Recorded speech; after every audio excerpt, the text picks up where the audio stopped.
Are you ready to manage your work and personal world better to live a fulfilling, productive life? Then you've come to the right place. Productivity Cast, the weekly show about all things productivity.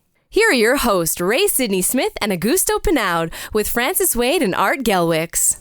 Hello and welcome back, everybody, to Productivity Cast, the weekly show of all things personal productivity. I'm Ray Sidney-Smith. And I'm Augusto Pinaud. I'm Francis Wade. And I'm Art Gelwicks. And welcome, gentlemen, and to our listeners today to this episode of Productivity Cast, where we will be discussing the wonderful world of replacing technology.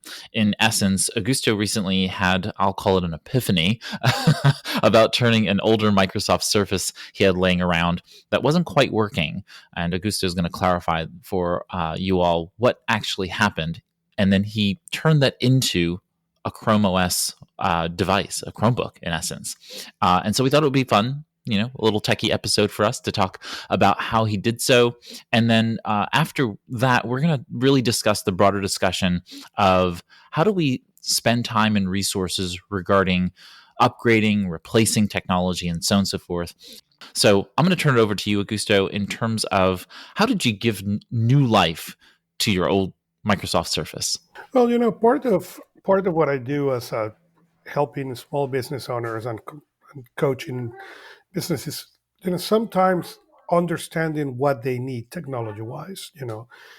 Years ago, people will go and jump and get a new machine and faster machine, and in many cases, that was justified. That was how software was. But now that software has evolved and a lot of it happened on a browser, happened online, really, we have discovered that we don't need necessarily that much more power as we used to. So the problem was the solutions you used to have in the past was get and build a Linux machine. And that is fine. And then except that requires you to be a little bit more geeky, even that now the UI on many of those Linux distros are a lot more friendly, still require a certain level of geekiness to go and digest that and solve all the problems. So I happen to have a dead Microsoft Surface. The hard drive is dead. It's a Surface Pro 2, and the hard drive was dead. It belonged to a client of mine, and after we discovered what it was dead, and Microsoft don't fix them because it's all glued together in a way that basically they broke more than what they survive. Microsoft basically tells you good luck. So client left the machine with me as a dead machine, and it was instead of in the trash on one of the shelves, because that's what happened. I was actually looking for a tablet that I could use to record this another podcast. So I did not need to carry the MacBook with me. That's how these ideas start. So the Microsoft Surface had a micro SD slot hidden on the back. So what I went was I stopped in an electronics store, Best Buy, buy a super fast micro SD, put it in the back, and use that as the main hard drive. So after I did that, then I went to a website called cloudready.com, and they have a free distro of a version of Chrome OS, Chromium. So I installed that, and basically that created a full Chrome OS machine. After I have done that, I have used that same thing into a couple of my clients, allowing them to get back to life a lot of old technology that they have laying around. The reality is that is most of your business lives on the cloud and you don't use any specific platform software. You can live in these machines forever. I have been recording now for 3 or 4 months the podcast and other things with this Chrome OS machine on a machine that technically is dead. So it has been a really fun project and a great reminder to myself as well as my clients what we can do to reuse technology. Really, if you see this machine, except that you see the Microsoft logo on the front, there is no other thing that will make you think that it's a reused machine or even that the hard drive inside is dead. So for folks who are interested, if you have a machine hanging around that is maybe lagging or slow or maybe even in Augusto's case where it's not operable, you may be able to bring it back to life.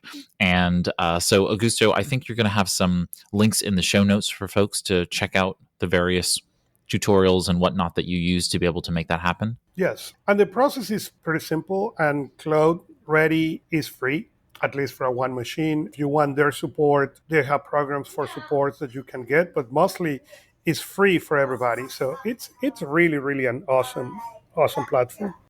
How have you found the battery life on the Surface tablet after installing Chrome, and can you compare that to what it was before you did? Well, this was not my machine. This was a client. So sadly, I cannot report on the before. I can tell this machine is pretty old. I can check what is the year, but I found the battery life really bad.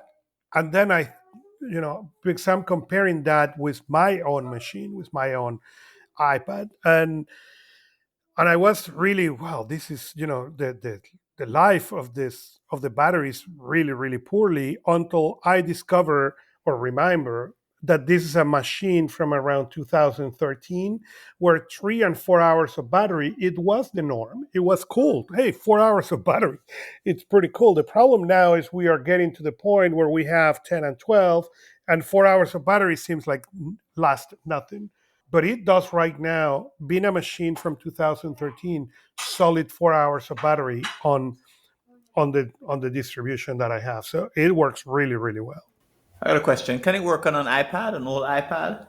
On an old iPad, not, because the iPad will not allow you to install over the iOS. Okay. But it will work on on an old Windows. It will work in an old Mac too. Yeah, the iPad's a different chipset, so it wouldn't support it anyway. There are myths out there in the wild about people being able to install Chrome OS on iPads, but it requires a heck of a lot of work to be able to get it on there. I'll be honest, and this is just brutally honest. Why would you want to? I mean, really? Just because you can doesn't mean you should. I completely agree with that. I think it's about being able to breathe life into the form factor of an existing laptop or desktop that would really work well. I think actually there are probably some Linux distros that would work better on an iPad experience, because the iPad is a tablet experience. You may be able to actually it would probably be savvier to use some of the instructions that get Android onto an iPad. Because it has all the functions for being able to take advantage of the sensors and the touchscreen. But I just think I think it's just a really brilliant notion to be able to breathe life back into your computer that you may feel is failing or old. And for those who may not know this, Chrome OS is in essence it's a type of it has a Linux kernel. So in essence, you can actually activate Project Crostini within the Chrome OS environment and have a full Linux desktop. So you can still have a Linux experience with Chrome OS, which is really quite brilliant. You just go into the advanced settings and turn on the Linux option, and you'll be able to boot right into the Linux environment, which means you can have all of the desktop software that Linux has available to it, which is pretty amazing. So this really takes us to the larger discussion around when do you upgrade and or when do you replace. And in Augusto's case, he was reviving a tool that was already broken.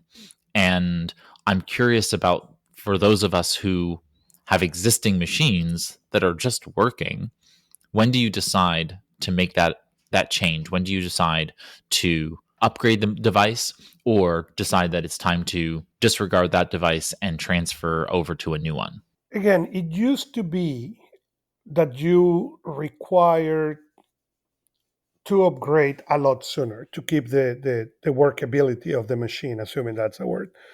With more and more things on the cloud, your machine may be a little slower, but in most cases and most people really will make no difference. And so for me now, the again, I work on an iPad is my main machine. So My criteria for upgrade is the moment that machine stopped being supported on the current iOS. So right now we are on iOS 13, and this year we're expecting iOS 14 to be released. When iOS 14 gets to be released, if my machine is not supported, that moment will be upgrade. Um, Most of what I do doesn't require a really fast machine because my machine is still pretty decent speed wise, and that's a criteria. It used to be on a time schedule because to keep the machines going fast enough, and now with things going on the web and the cloud, I really don't need to have the latest machine. Even the MacBook that I have is a pretty old MacBook Air, and it will keep on that same criteria. The moment that it cannot upgrade to the latest OS, I will make the upgrade of the machine.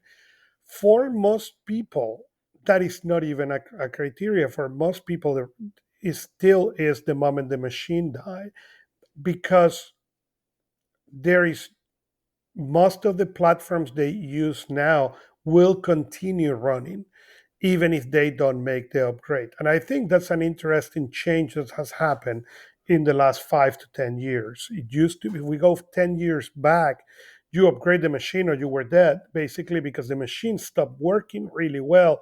Software were not easily backward compatible and all those things. So I think that has come a natural evolution on the upgrade process and also on the sustainability of the hardware as well as the software part. As a Windows 7 user, you can imagine I agree with that. Um, I in the past I've upgraded when either something broke or it became patently obvious that I needed to because things were unavailable to me or software I wanted to use was couldn't be used or I there was a hard stop. There was a, a, a must upgrade or it would render the unit useless for my purposes. But this last time, so I skipped Windows 8. I tried Windows 10 and it didn't work. And when as soon as it was released, I tried it. So it was full of bugs. So I went back to Windows 7. And I'm still using Windows 7. And the only reason I would upgrade at this point, and I plan to do so, but it's only because Microsoft has said that they're not supporting Windows 7. But functionally and on a practical basis, I really have no reason to, other than that they have said I should and that they're not supporting it. However, I did notice last week, yeah, there was an upgrade from Microsoft, update, an auto update. So they are, although they're not supporting it, they are Common S supporting it. And I heard that they were putting out Windows XP updates up until I think recently. That's auto updates.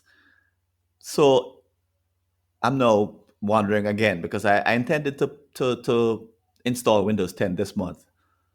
And now that I saw the update, I'm wondering, okay, well, they're kind of supporting it. And I imagine that those are the most critical updates.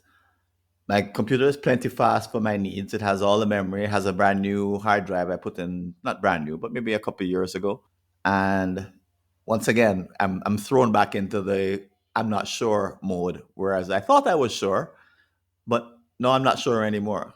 And and I'm also in line with what Augusto is thinking, which is or saying, which is if I do buy a new computer, for example, the old one becomes what?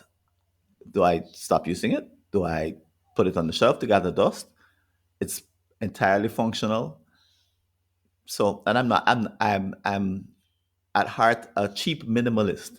So you put the two together, and I'm sort of back. I'm back into quandary mode.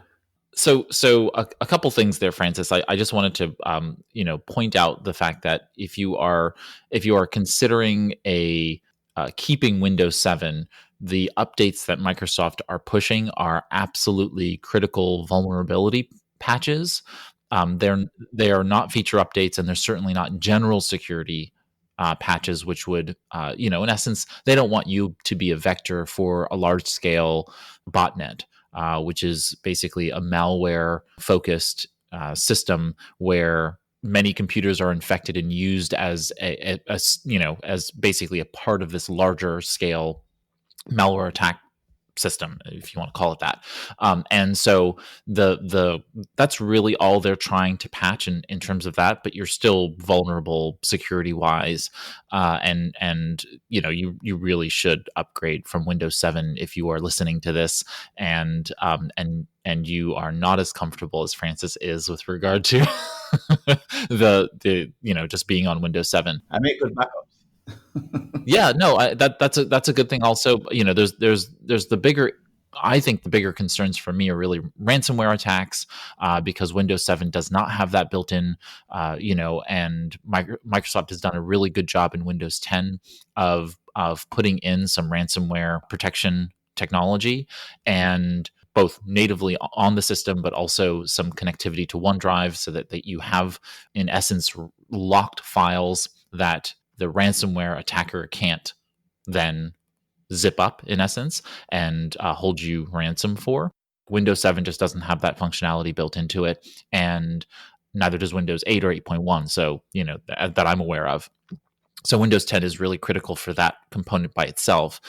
Plus, I think that Windows 10 has come a long way in being a really efficient operating system. I mean, it runs really, it's peppy on most machines, and even though you do need to have a fairly modern chipset and modern drives to be able to run them, you are getting a better experience. You're just going to be more productive because things are going to move faster. I still think that folks who want to stay in older devices, you're probably better doing what Augusto did, which was put some type of Linux kernel based operating system on your computers, and then you circumvent the security problem, because who attacks Linux, and or a Linux distro, because as most people maybe don't know, Linux is a kernel. It's not the operating system itself. So when we say a Linux distro, we really mean an operating system that's using the Linux kernel. And so there's actually we're giving a lot of credit to Linus Torvalds for just the writing of the kernel, and not for all of the other work that is the operating system.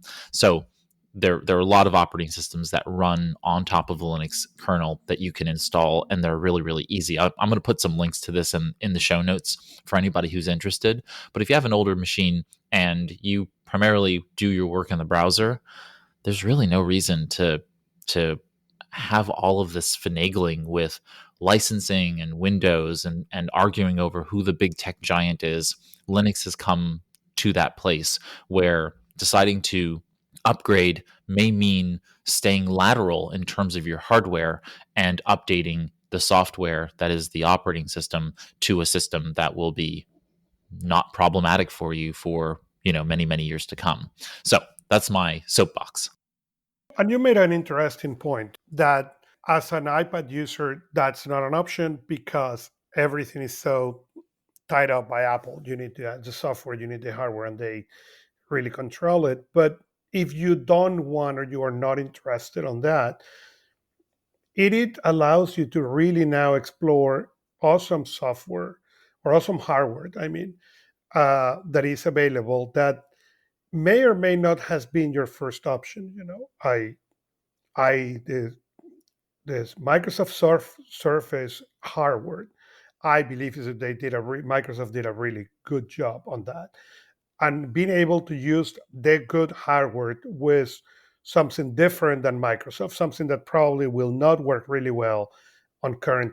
If you put a Microsoft operating system there, Windows, it is really, really cool, and open the possibilities to, as the moment to upgrade the machine, upgrade for something a lot more cheap, but also a lot more cool. That's what you will find for that. If I go right now and look, you can buy Surface Pro for around $200.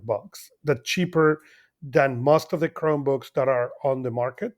And it will give you hardware that looks a lot more cool than the plastic things that you will be able to find for the $200. I don't want to be the naysayer here, but it's not quite as easy as it would sound.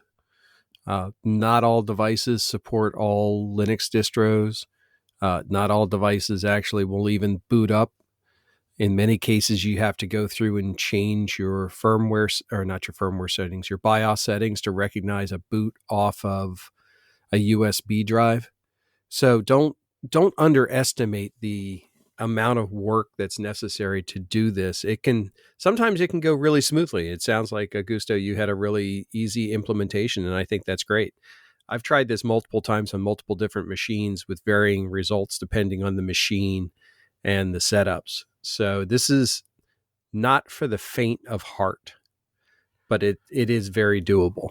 I put in a difference between, I have done some Linux, and I agree with you. What surprised me with Neverware and Cloud Ready was how easy it was. And you're right, it may be dumb luck with the hardware, but it was technically not even on their list of supported hardware. And it was really, really a piece of cake to do it. That is the reason I wanted to make this episode and talk about them, because they really did a good job into making easy for anybody to be able to do this. Yeah, the other thing I would say is don't use your primary machine as a test machine.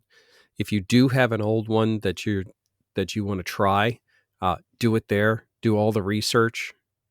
I've run into people who said, "Oh yeah, I've got a desktop computer and I want to be able to dual boot with Chrome OS." And okay, I hope you're patient because it's going to take a little work and configuration. But yeah, like I said, I've got all kinds of crazy old laptops sitting around, and I'm definitely going to give Cloud Ready a second look to see what I can do with it. I want to back up half a second, though, and ask a more direct technical question. When you're running that, are you running Chrome OS off of the micro SD card, or is it actually getting installed to the internal storage of the device? This machine, that's exactly what made it interesting with this machine. The hard drive is dead. There is nothing. So everything is running out of the micro SD machine. Yeah, see, that's micro SD card, sorry. Yeah, that's something to take into consideration too, because the speed of the micro SD card or the speed of the USB drive is going to be significantly slower than the internal storage. So if you have an option on a device like that where you can configure it to run off of internal storage, depending on the device, you may get better performance. Now, I say that, but on some devices, you may not. If you have an older laptop that you're trying to install this to, and it's got an old spindle drive in it, 5,400 RPM drive, you're not going to see the storage performance you would see off of an SSD drive that's in something like a Surface.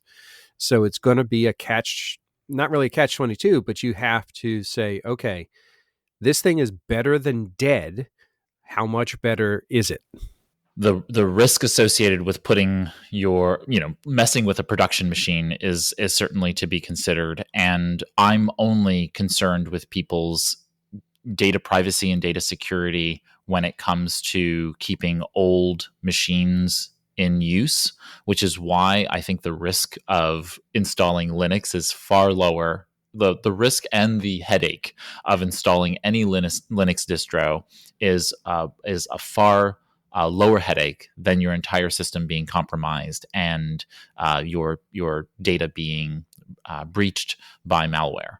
So that's my kind of standard. Is yes, there may be a little bit of work involved in installing any new operating system. I mean, I've installed a lot of Windows computers over my days, and it's supposed to be easy, but it's not quite so when you get into the particulars of it. So, we just all have to be mindful of the fact that you should have backups of your data, and keep those in cold storage, meaning they should not be connected to your computer for some period of time once you've made those backups, because automated backups are great, but the moment your computer is taken over by somebody, that also means that they have access to your backups, which is not great.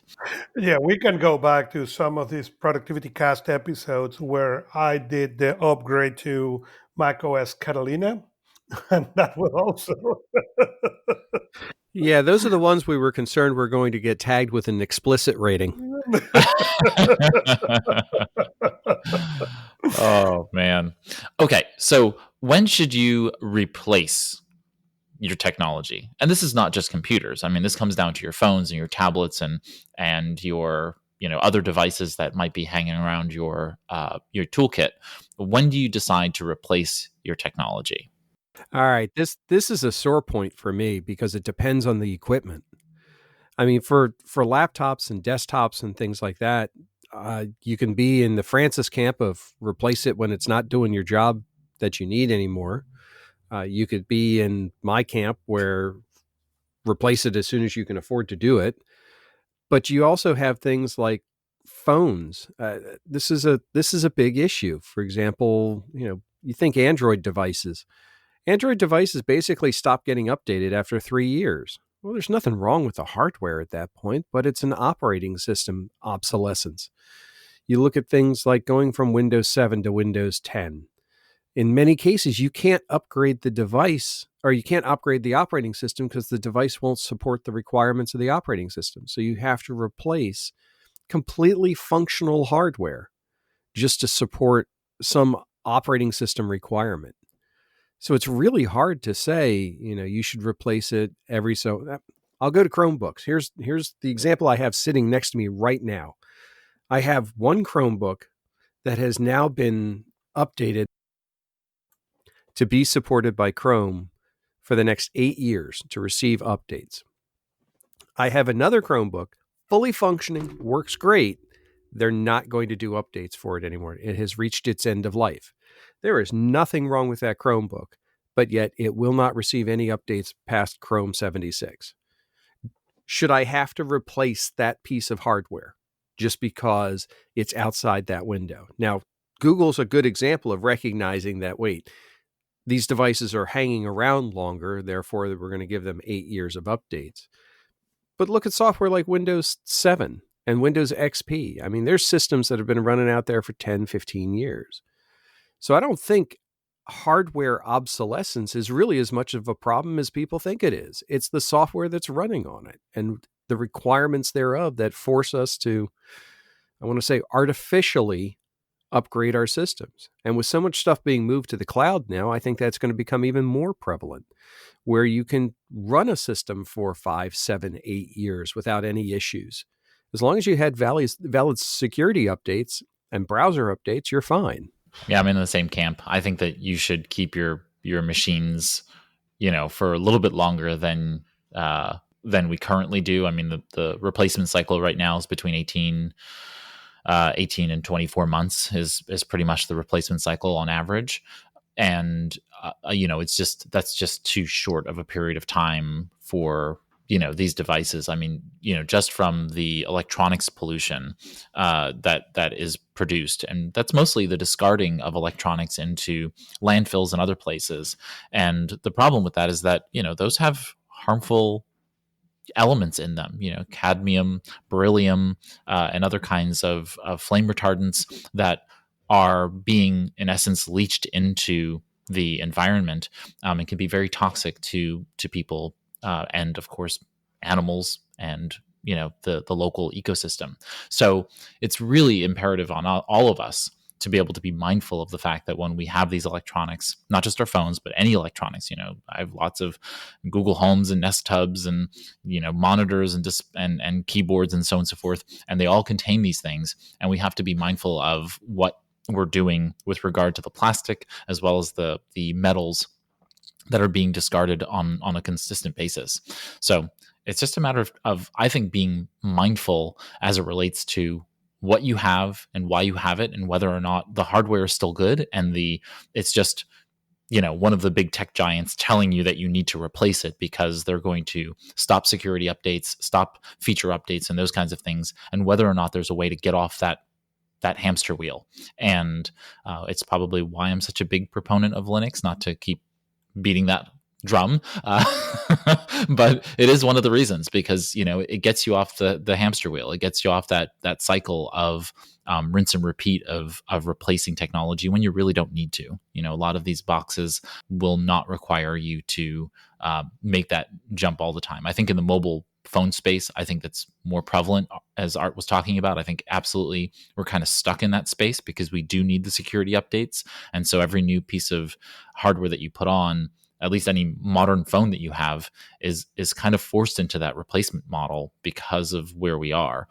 There are some folks out there who have figured out how to get off that rat race, or whatever you want to call it. But I don't think for the average smartphone user, you can do that. It's just going to be the case. Isn't there a case in Europe, or wasn't there a case in which Apple was sued by the EU, wasn't it? That because they effectively were slowing down the device to encourage the individual to buy a new phone. Yeah, that was broader than I mean, I don't know about the specific case in the EU, but I know that was a broader issue across Apple's ecosystem generally, that there was a I'm going to still call it a rumor. I'm not sure if it was ever confirmed, and so systems were slowing down because it said, oh, in order to be able to save battery, we're slowing your systems down, and so ultimately they were called out for it. I don't put it past Apple. I don't put it past any of the major providers of these hardware software combinations. They're out there to make money, and when they can increase profit by doing something like that, there's unfortunately an incentive that is created. Right, and people like me who hold on to things, and the opposite side of it is that I've learned not to become the first person. After that Windows 10 episode, I've learned not to be the first person to go rush to download and install anything, because the unintended mistakes that they've put in there, I don't want to be the one to face them the first. So there's upgrading too quickly, and there's upgrading too slowly. And right now we're in this. I find myself in this weird spot around a few pieces of my technology where I don't really have rules. It's more a case of, let me go find out what everybody else is experiencing and see what they say. And when the noise starts to get loud enough, then I'll do something. But until if I don't have the experience myself, I'm really just crowdsourcing. If I hear tomorrow that there's ransomware going across the world and it's tearing up Windows 7 machines, I bet you I'll get an upgrade right away.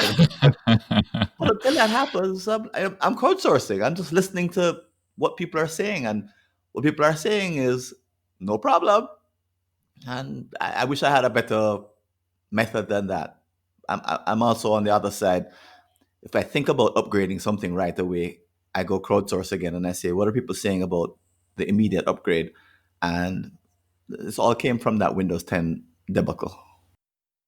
Ransomware is probably the number one challenge for people, security wise today.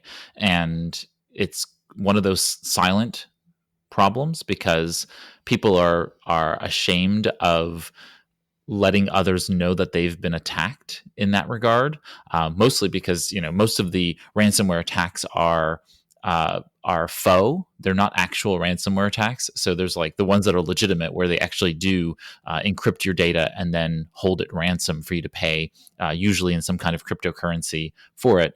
And then the other side is the one that pops up a notice, or they send you an email. So you see this notice that pops up on your machine, and it says, "Hey, we've been recording you over the last 24 hours, and if you've been watching pornography or pictures of your family or things of that nature, we have it recorded. And so if you don't pay us, then we're gonna make that public. We're gonna put that out there on some internet site of some kind." And that gets a lot of people who are just unawares of the fact that it's a scam. They start paying these ransoms, and that has proliferated. It basically, it's a job. Someone's out there, And now their job is to go ahead and find people whose systems are vulnerable, infect them, and make money. And that's just the nature of it. So I think that it's a much more prevalent problem than is being reported. And so I encourage you, Francis, to give it more consideration, only because it's going to be underreported by the very nature of the way in which ransomware propagates. So, And I agree with what Art was saying. I think it depends the kind of devices. And I agree with the criteria for me has turned from speed and performance to security. Because even when the speed on the new devices is obviously is going to be significantly better than their old hardware, if you can still get the software update for the security, there is no real reason to upgrade. The upgrade need comes as soon as you are now required to make sure you have the securities. That applies, in my opinion, to hardware in general. That's the first rule. The second rule to that now is if you use a specific piece of software that require a faster machine, then that will be your second criteria. But for most people, really their hardware now that used to last 2 or 3 years now will last 5 or 7. And it is a new reality that hardware companies had been trying to adapt now for a while, and at the same time has been trying not to let users know that their hardware now lasts a lot longer than what it used to. So for me, the criteria to upgrade is when the current machine cannot be upgraded anymore, and not for a reason of new features, but for a reason that we were discussing about security that I think is really, really important. If operating system companies would go through and just say, look, we're going to split apart feature updates and security updates and just keep doing the security updates. And at some point say, look, you know what? You got an old operating system. We're not going to give you any new features, but we're not going to keep, we are going to keep people from crawling in the back doors of your system. I think that's reasonable. I think that's completely realistic. And I think that's something that any rational computer user could probably live with. Are we going to see that, though? I'm not holding my breath. and there's an argument on the other side of that, though, which is that Google, Apple, Microsoft, the rest of the major manufacturers, that includes Samsung and Huawei and others like them. The real problem with that is that if you have to support legacy technology for potentially a decade or more, as Microsoft has done with many of these Windows, some of these are multiple decades old now. That is a huge amount of resources having to be dedicated to keeping those machines in current practical use. I mean, there's a larger cost associated with it. So I recognize the argument on the other side. I think that there's a reasonable standard, which is, say we set a standard legislatively that they have to support for 5 years, 8 years, whatever it is, right? 10 years on the longer side of it. But we should not have this like varying number where this device manufacturer says they're going to support it for X amount of time, and then this one says they're going to, for Y amount of time. It's the lack of a fixed time that really is bothersome to me, because no one knows, right? When you buy a device, you just really don't know how long it's going to be supported. Or in the case of Google, which, everybody listening knows I love Google, but they go ahead and say, okay, well, we're going to support this for 72 months, or whatever they say the time frame is going to be, and then they're like, oh, surprise, we're going to extend it for another 24 months. And it's like, no, just why don't you tell us that out the gate, and then we know how to plan out our replacement strategies and our upgrade technology strategies ongoing. And that's the part that really irritates me, is that you certainly from a business perspective, which is typically my audience, I'm thinking about how do I plan out cash flow? How do I plan out technology upgrades from a profitability perspective? And you can't do that if they're constantly moving the chronology of that. Not only that is a strategy that hardware companies can use to define what you are going to buy or not buy. Make the support of certain devices, but make it, as you said up front, we will upgrade this device for longer than what we will upgrade our entry level. That will be completely fair. For example, when you look on the iPad, an iPad Pro, okay, because of the way Apple has built them, okay, they can support it for much longer than what they can support a regular iPad. Why? Components are faster out of the gate, so they will last for much longer. So they have more memory RAM. There is a couple of things like that can be used. So they can come and say this device will be supported for 7 years, while the regular iPad will be only be supported for 3 or 5 or whatever it is that they decide strategically. But I agree with you. That will allow people to sit and decide, okay, well, do I want this a machine that it was going to be supported for 5 years, or do I don't understand or I don't care about it and I will get the cheapest one because it's what cash flow can afford me right now. All right. Well, I'm going to climb back up on my old man soapbox then and say that the downfall of all of this was when we stopped building our own machines, because then we could actually upgrade devices and we could take out old hard drives and put in new ones. We could take out old RAM cards and video cards and upgrade them to new systems. So once we decided that as a consumptive society, we wanted little black slabs of glass and big black slabs of glass and high design instead of high functionability, that's when we started to go down this slippery slope. So Johnny Ive, I blame you. And we can blame Johnny all that you want, but for I mean, a laptop was my main machine from I like to say 1999 or 2000. I live on a laptop and then I live on an iPad. So on the laptops, yes, you could do RAM and hard drive updates, but you were really limited anyway. So I don't know if I want to. Do I have the technical knowledge to build a desktop? Yes.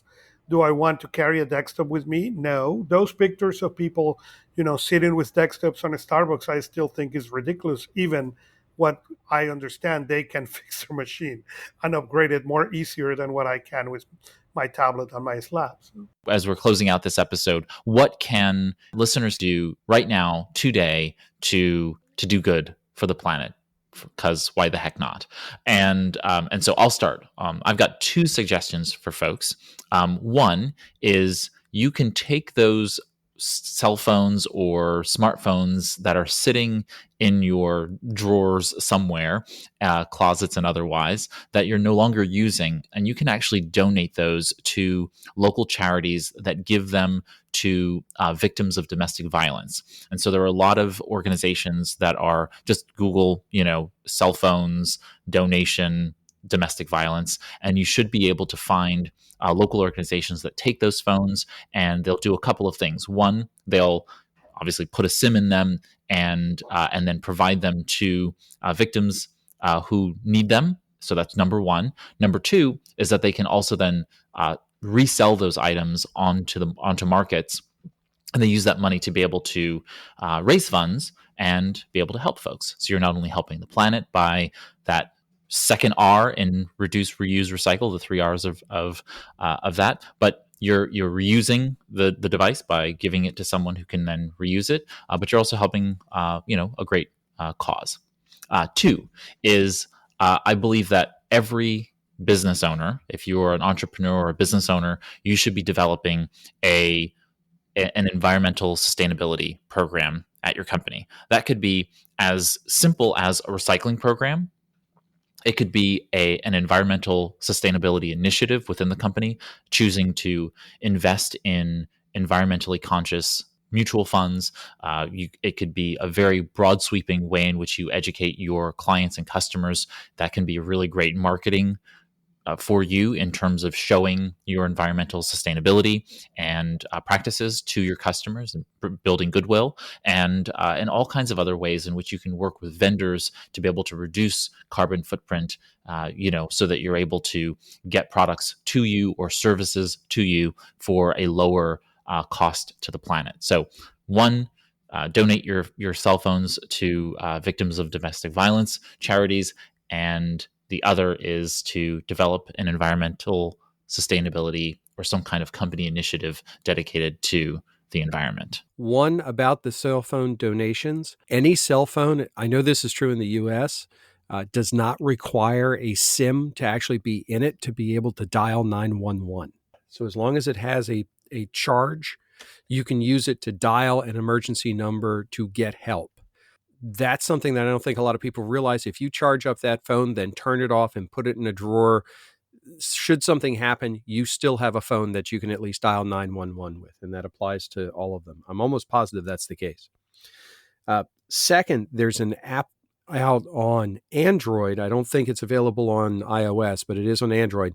There's an app called Alfred, and Alfred allows you to take any cell phone and turn it into a Wi-Fi enabled webcam. So if you take an old cell phone that you don't want to use anymore, don't bother putting a SIM in it, just enable the Wi-Fi on it.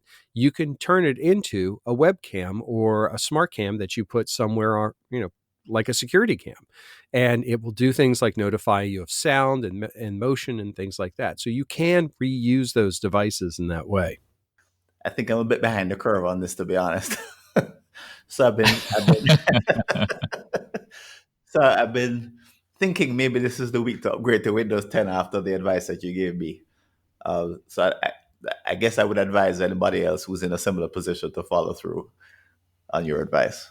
Yeah, and depending upon your system configuration, the hardware that you're using and so on and so forth, it can actually impact the amount of electricity that's being used, which is a positive impact on the environment. So good on you. It's just that once bitten, twice shy, I totally understand. But I think that, it's one of those cases. Make a backup and then go through the process of upgrading. And I've done a Windows 10 upgrade for a client just in the past week or so, and clean bill of health from a fairly old machine. I have to admit, it was older than I thought it should have been for the upgrade, but it was better to do that than replace the system because of the age of the user. It was just one of those cases where the user didn't want to change the hardware, and so I said, okay, well, let's get it updated, and we did, and it's running very cleanly. It's doing really well. So everything worked the way it did, and so yeah. But back up your machine. Yeah, I think I'm going to be calling you. Once again.